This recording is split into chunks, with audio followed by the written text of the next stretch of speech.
La parole est à Monsieur André Chassaigne.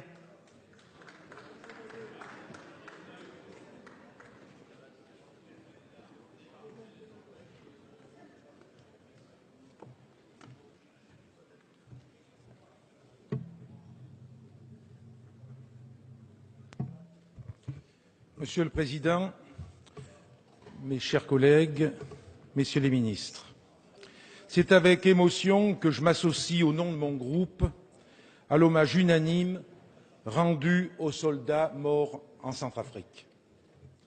À peine un an après l'engagement de la France au Mali, notre pays se lance dans une nouvelle opération sur le continent africain.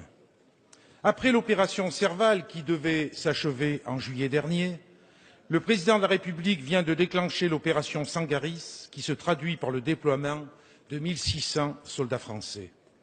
Il s'agit de la 50e intervention française en Afrique subsaharienne depuis les indépendances d'il y a 50 ans. Cette intervention en Centrafrique s'inscrit dans une longue lignée d'opérations menées par les troupes françaises dans cette colonie, indépendante officiellement depuis 1960, en proie à la pauvreté, à l'instabilité et au conflit. Autant d'interventions qui n'ont jamais permis de répondre aux maux qui gangrènent la Centrafrique. La Centrafrique, si elle n'est pas dénuée de ressources naturelles, est classée parmi les États les plus pauvres de la planète, occupant la 160e place sur 177 selon le classement de l'indicateur de développement humain du Programme des Nations Unies pour le développement. La France y est le premier investisseur. Il est impossible, dès lors, de prendre part à ce débat sur l'engagement des troupes françaises en Centrafrique sans ouvrir le dossier de la France-Afrique.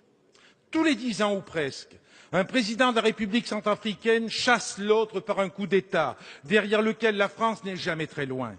Le peuple centrafricain a ainsi vu défiler des personnages insensibles à son sort, aussi corrompus qu'irresponsables. Les uns après les autres, les dictateurs ont été choisis et maintenus au gré de nos intérêts, entre guillemets, mais aussi pour protéger des bases militaires françaises dans ce pays considéré comme un porte-avions au centre de l'Afrique, utilisé lors de nombreuses interventions militaires dans la région.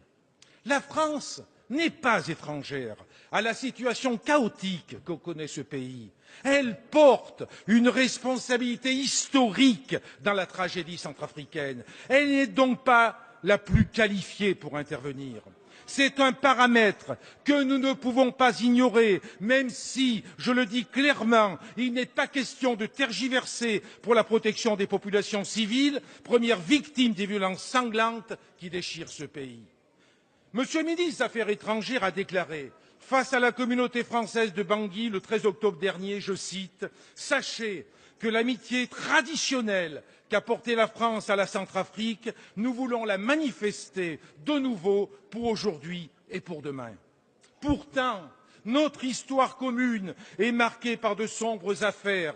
Nous gardons en mémoire le pitoyable sacre de l'ancien sous-officier de l'armée française devenu l'empereur Bokassa Ier en présence de la diplomatie française. Malgré ce soutien, le président Valéry Giscard d'Estaing a décidé de débarquer son ancien ami devenu trop encombrant, incontrôlable, qui menaçait nos intérêts pour installer au pouvoir le président David Dacko pour ensuite favoriser la dictature du général Kolimba. Il sera remplacé par le dictateur Ange Félix Patassé, qui sera quant à lui chassé du pouvoir en mars 2003 par le général Bozizé, un jeu de chaises musicales orchestré par l'ancienne puissance coloniale.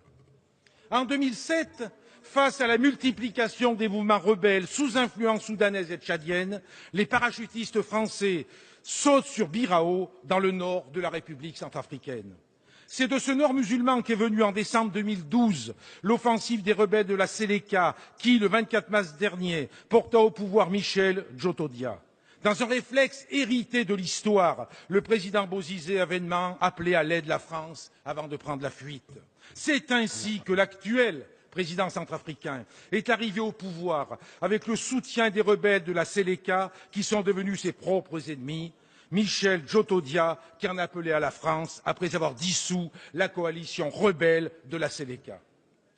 Aussi, au regard de notre histoire en Centrafrique, on peut légitimement s'interroger sur les différentes motivations d'une nouvelle intervention dans l'ancienne colonie. L'ordre du jour réel du sommet pour la paix et la sécurité en Afrique qui s'est tenu à Paris il y a quelques jours était clair. Avant de parler de paix et de sécurité, Paris et ses alliés du continent africain se sont intéressés à leurs préoccupations économiques et financières. Ce sommet est avant tout une offensive diplomatique pour la sauvegarde des intérêts de la France en Afrique. Riche de ses ressources naturelles, mines d'or, de diamants, de mercure, d'uranium, de fer, mais aussi culture du manioc, de bananes, de maïs, de café, de tabac, de coton, de canne à sucre, une forêt de 3,8 millions d'hectares aux essences précieuses, la République centrafricaine suscite l'intérêt du monde des affaires et du monde politique. Pourtant, ce n'est pas de cet intérêt dont le peuple centrafricain a besoin.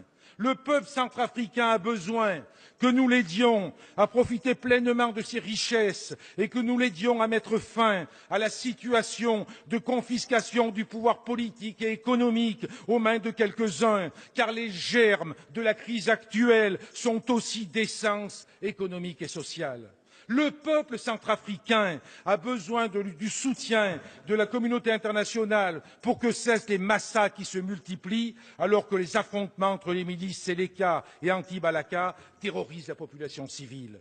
La terreur et la misère ont déjà poussé un demi-million de réfugiés dans des camps de fortune. Aussi, je le redis, il n'est pas question de tergiverser pour la protection des populations civiles.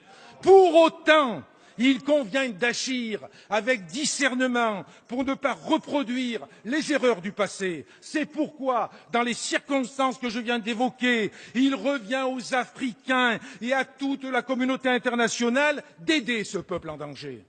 Or, derrière l'unanimité de la résolution onusienne autorisant le recours à la force, la réaction internationale est en réalité d'inspiration franco-française et sa teneur est purement militaire. En effet, le texte adopté par les 15 pays membres du Conseil sur proposition de la France autorise les soldats en Centrafrique à, je cite, prendre toutes les mesures nécessaires pour soutenir la MISCA dans l'accomplissement de son mandat. Dans ce cadre, la France va tripler son contingent sur place. L'Afrique demeure bien un terrain d'action militaire pour la France, ce qui fait d'ailleurs regretter à Amnesty International et à la Fédération internationale des ligues des droits de l'homme l'absence de mise en place plus rapide d'une véritable force de mission de la paix des Nations unies. Vous l'avez compris, nous avons, pour qualifier le sentiment qui nous anime, un réel malaise face à cette intervention. Nous pensons en effet que la France n'a pas vocation à jouer le rôle de gendarme de l'Afrique.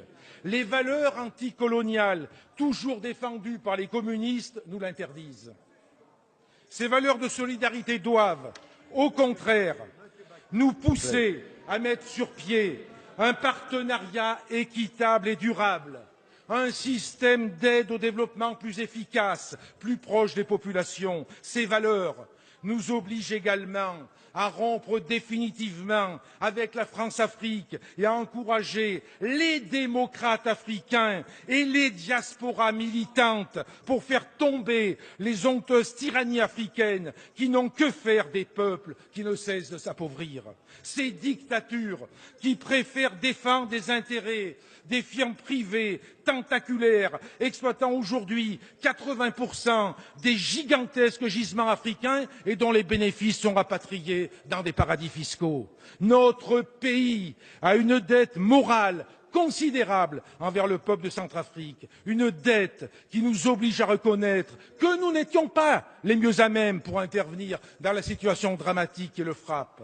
Oui, nous sommes favorables au recours à une force d'interposition sous l'égide de l'ONU, mais une force qui soit multilatérale. Cela suppose que la France ne soit pas la seule à être impliquée sur le terrain aux côtés de la MISCA. C'est la communauté internationale dans son ensemble qui doit être mobilisée. Cette force doit avoir pour mission de créer les conditions d'un cessez-le-feu, d'un secours organisé aux populations en détresse et d'ouvrir la voie voie à l'état de droit. Elle ne pourra que si elle ne peut être soupçonnée d'agir au nom d'intérêts à préserver dans une ancienne colonie. C'est un lanceur d'alerte que je m'adresse aujourd'hui à vous. Les interventions militaires françaises vont à contre-courant de l'histoire.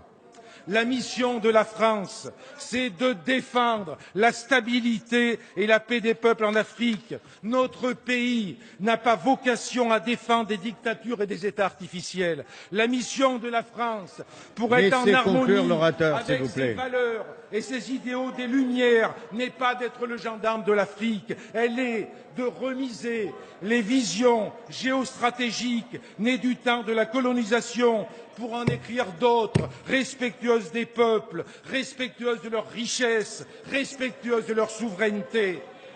Chers collègues, c'est ainsi que la France grandira. Merci, Monsieur Chassaigne.